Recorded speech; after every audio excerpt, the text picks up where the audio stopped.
I'm Aaron Turr, and I'm the Director of Public Advocacy at FIRE.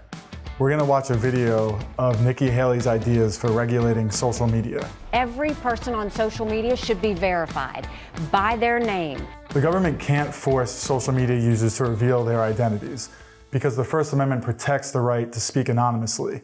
And that's an important right because it shields speakers from retaliation for expressing views that are unpopular with the government, their employer, or the community. Our country has a long tradition of anonymous speech. Thomas Paine anonymously wrote Common Sense, in which he argued for American independence. The Founding Fathers used pseudonyms when they wrote the Federalist Papers and the Anti-Federalist Papers. When I get into office, the first thing we have to do, social media companies, they have to show America their algorithms. Let us see why they're pushing what they're pushing. So Haley says that she would force social media companies to explain how their algorithms work.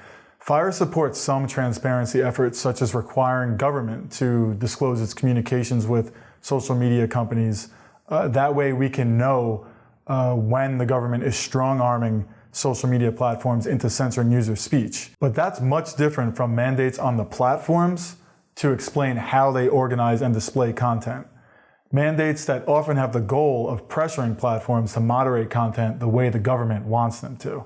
So imagine the government required newspapers to disclose their internal deliberations about which op-eds they want to publish. That sort of intrusion on newspapers' editorial freedom would violate the First Amendment, and Haley's proposed transparency mandate would run into similar constitutional problems. First of all, it's a national security threat. When you do that, all of a sudden people have to stand by what they say, and it gets rid of the Russian bots, the Iranian bots, and the Chinese bots. And then you're going to get some civility. The government can't just throw away our basic freedoms by invoking vague concerns about national security. Prohibiting anonymous speech would undermine the free exchange of ideas that our democracy depends on.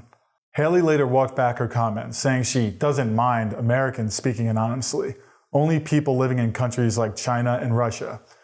It's nice that Haley doesn't mind Americans exercising their First Amendment rights, but even people in countries like China and Russia have a need for anonymous speech, especially when they're living under tyrannical governments. It's also not at all clear how our government would separate speakers based on their nationalities. Whatever problems may be caused by social media today, eroding Americans' basic freedoms is not the answer.